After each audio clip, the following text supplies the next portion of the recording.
Hello students and friends, welcome to my channel Santoshi my education. यहाँ मैं Hindi grammar को बहुत ही सहज और सरल तरीके से पढ़ाऊंगी। सो वीडियो को पूरा देखिए और फिर अगर पसंद आए तो लाइक, कमेंट और सब्सक्राइब करना ना भूलिए। तो आज कक्षा 10 कक्षा 10 में आज हम पढ़ेंगे क्रिया। ठीक है, तो सबसे पहले हम सोचेंगे कि क्रिया क्या है। क्रिया की पहले परिभाषा हम लोग समझ लेते हैं।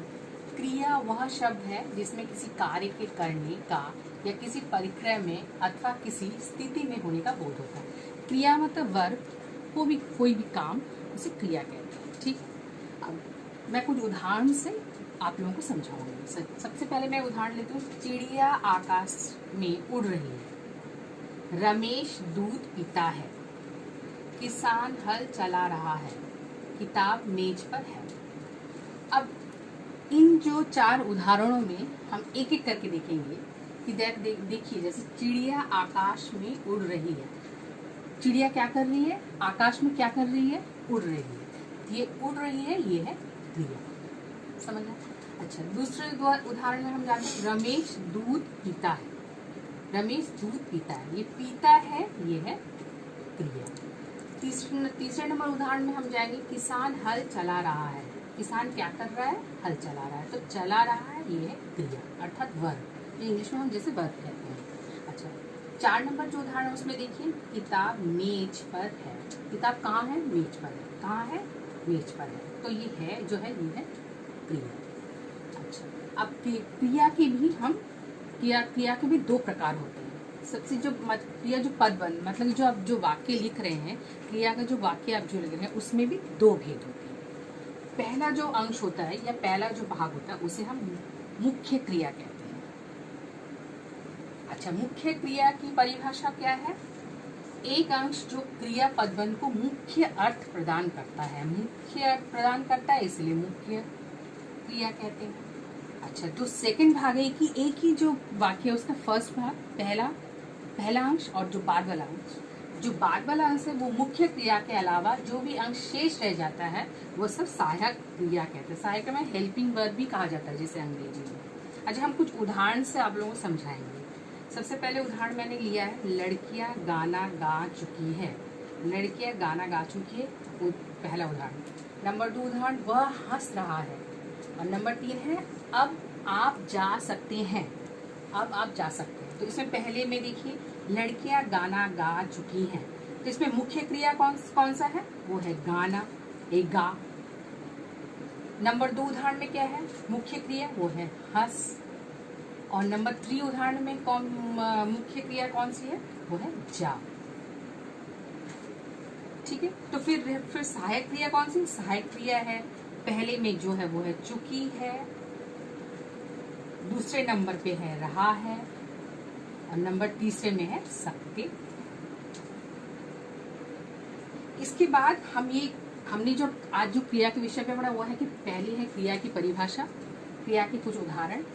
क्रिया पदबंध में जो सेंटेंस या जो वाक्य लिखते हैं उसके पहला जो अंश है वो है मुख्य क्रिया और दूसरा जो भाग है वो है सहायक क्रिया मतलब कि हेल्पिंग। ठीक है, समझ? आज अभी हमने यहाँ तक पढ़ा। इसके बाद में जो कर रही हूँ वो है क्रिया के भेद, मतलब क्रिया के प्रकार होते हैं जो कि है सकर्मक, अकर्मक। मैं भी पढ़ाऊंगी।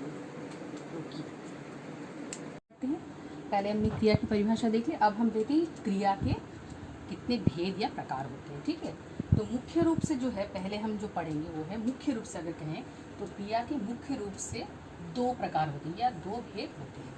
सबसे पहला है, और इसी में बच्चों को बहुत कन्फ्यूजन होता है कि मैम अकर्मक क्रिया क्या है, सकर्मक क्रिया क्या है, बहुत ही कन्फ्यूजन रहता है।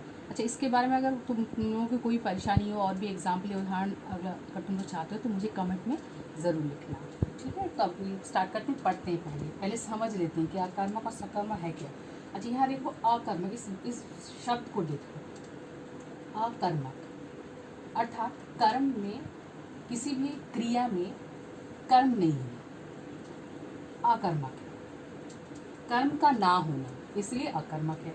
उसी प्रकार दो नंबर जो है सकर्मक अर्थात जिस क्रिया में कर्म है, सहित है, कर्म सहित जो क्रिया है वो है सकर्मक। समझ आया? अगर ऐसे करके आप समझोगे तो ज़्यादा अच्छे से समझ आएगा। ठीक है, अर्थात जो कर्म में या जो क्रिया में कर्म नहीं है वह अकर्मक, और जिस क्रिया में कर्म है उसे सकर्मक कहते हैं। स मतलब सही। चलिए पहले हम अकर्मक की परिभाषा देख लेते हैं। तो अकर्मक क्रिया हम किसे कहेंगे? वाक्य में जिस क्रिया के प्रयोग में कर्म की आवश्यकता नहीं होती है, कर्म की आवश्यकता नहीं होती है, उसे अकर्मक क्रिया कहते हैं। समझ आया? अच्छा और एक बात मैं यहाँ बोलना चाहती हूँ। हम यहाँ बार बार प्रभाव की बात करते हैं कि कर्म की किसी भी वाक्य में किसी क्रिया के ऊपर कर्म का प्रभाव पड़ा, ये कर्ता का प्रभाव पड़ा। तो ये जो प्रभाव है ये कैसे हम समझेंगे?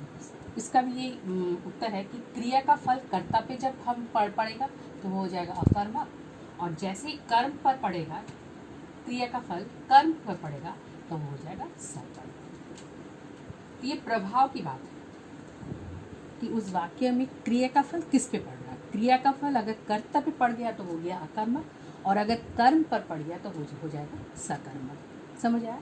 अच्छा चलो अभी हम अकर्मक के कुछ उदाहरण देख लेते हैं जिससे और भी क्लैरिफाई हो जाएगा, जिससे तुम लोगों को आसानी से समझ पाओगे। सबसे पहले है राम दौड़ता है। यहाँ देखो जो वाक्य लिखा हुआ है राम दौड़ता है।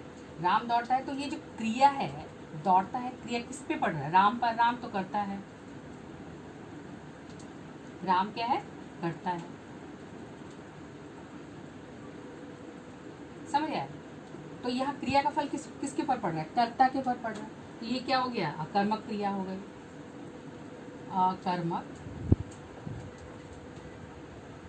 अकर्मक क्रिया हो गई। समझ आया? अब दूसरा उदाहरण लेते, बच्चा हंस रहा है। हंस रहा है क्या है? क्रिया है, किस पे पड़ रहा है? बच्चा पे पड़ रहा है। बच्चा क्या है? कर्ता। अच्छा समझ आया? इसका मतलब ये भी अकर्मक क्रिया है। अब तीसरा उदाहरण हम लोग देखेंगे तो गीतिका रोती है। गीतिका रोती है। रोती है जो है वो क्रिया किसके ऊपर पड़ रहा है? कर्ता के ऊपर पड़ रहा है। तो गीतिका क्या है? कर्ता। तो ये तीनों उदाहरण में अकर्मक के लिए बात समझ आए? तो यहाँ क्रिया का प्रभाव किस पे पड़ रहा है? कर्ता पे पड़ रहा है। इसी कारण ये अकर्मक क्रिया है।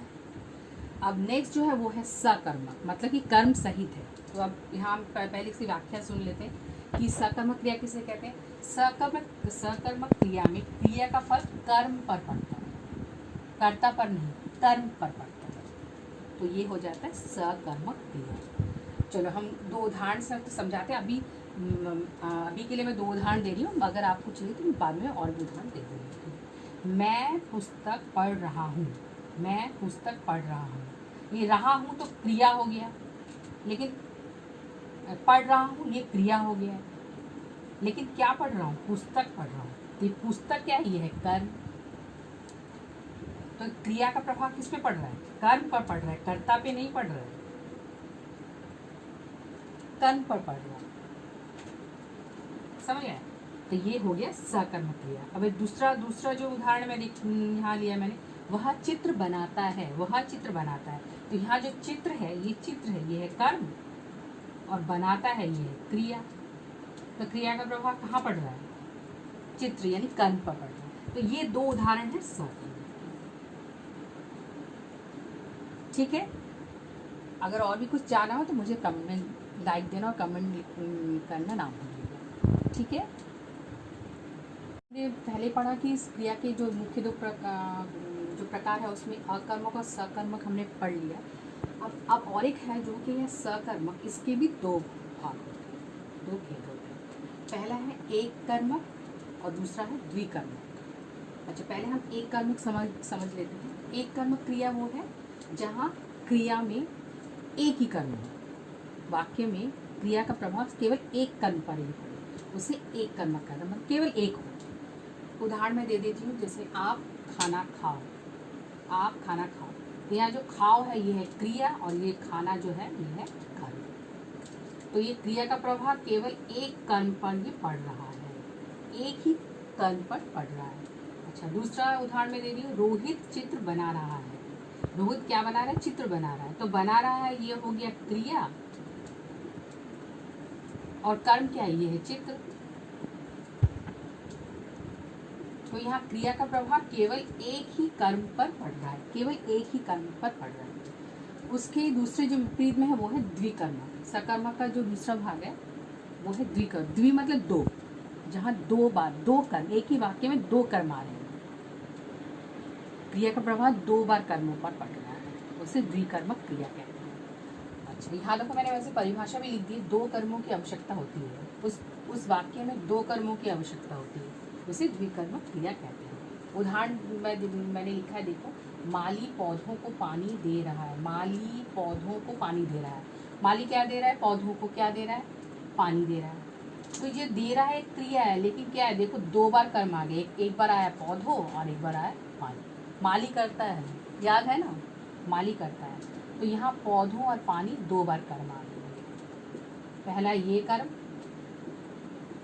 एक है पौधा और दूसरा है पानी। समझ आया? अच्छा, दूसरा उदाहरण है, नर्स रोगी को दवा पिलाती है। नर्स क्या कर रही है? रोगी को दवा पिलाती है। पिलाती है, ये हो गया क्रिया, और इस क्रिया का प्रभाव देखो दो कर्मों पर पड़ रहा है, दो कर्म, पहला क्या है? रोगी, दूसरा है दवा। ये एक कर्म हो गया और ये दूसरा कर्म हो गया, तो दो कर्म, इस क्रिया का प्रभाव दो कर्मों पर पड़ रहा है। अभी आशा करती हूँ आप लोग बहुत कुछ समझ गए होंगे कि सकर्मक के जो द्विकर्मक है उसमें कैसे दो कर्मों का प्रभाव आता है और एक कर्मक में केवल एक कर्म का प्रभाव आता है। अच्छा, इसके बाद हम लोग समापिका और असमापिका क्रिया के बारे में पढ़ेंगे, जो कि मैं नेक्स्ट वीडियो में आपको बताऊँगी। बाय।